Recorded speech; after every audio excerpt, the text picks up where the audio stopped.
Je vais intervenir dans le même sens, comme je l'ai fait dans la commission. Nous sommes félicités qu'il y a une co-maîtrise d'ouvrage. C'est-à-dire que l'ensemble des partenaires se regroupent pour enfin, espère-t-on, faire sortir ce centre hospitalier de terre. Ça fait très longtemps qu'on en parle. Mais nous avons vu qu'il y a une répartition dans la maîtrise d'ouvrage. Elle est partagée. Ce qui nous revient à nous, CTM, c'est construire les voiries, les réseaux divers et les accès sur la RN1. Nous avions un collègue qui, par ailleurs, préside Cap-Nord, qui était avec nous dans la commission. Il nous a précisé que la partie qui va revenir à Cap-Nord, c'est le réseau d'eau et d'assainissement, les eaux usées. Il y a évidemment le centre de secours du SDIS. Je pense que c'est le SDIS qui va assurer la maîtrise d'ouvrage. Je ne sais pas s'ils vont nous associer comme les différentes casernes qui ont été conçues de territoire. Le Conseil général, puis la CTM, avait été associé pour piloter, à côté du SDIS, les constructions.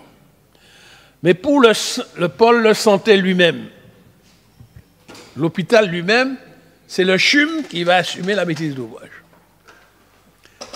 Ce qui fait que le vœu auquel je m'associe, puisque, comme je l'ai fait en commission, que nous ayons un hôpital qui soit parasismique au plus haut niveau, ça veut dire qu'il reste fonctionnel même après le séisme majeur.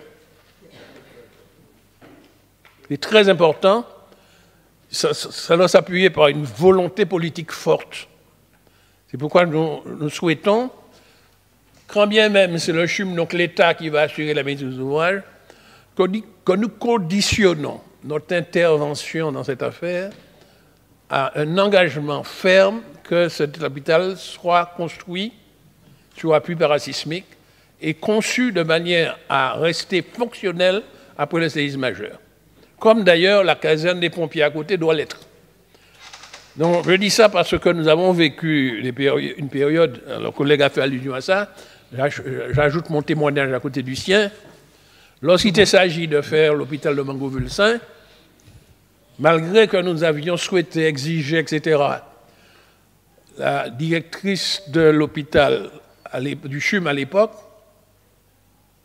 a suivi les directives que le donnait le pouvoir central à Paris.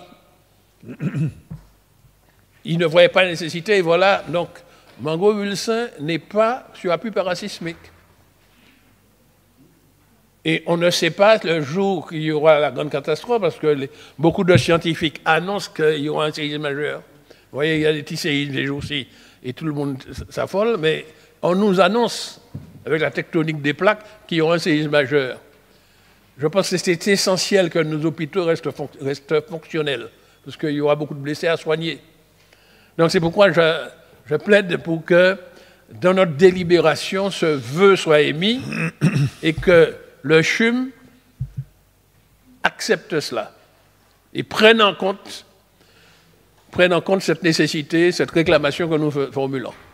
Même si ça coûte un peu plus cher, mais c'est pour la protection des vies humaines par la suite. Donc voilà, je voulais donc dire ça, mais évidemment, ça ne relève pas de notre décision, puisque nous assumons la maîtrise d'ouvrage que pour les VRD, et pas pour les bâtiments hospitaliers eux-mêmes. Voilà.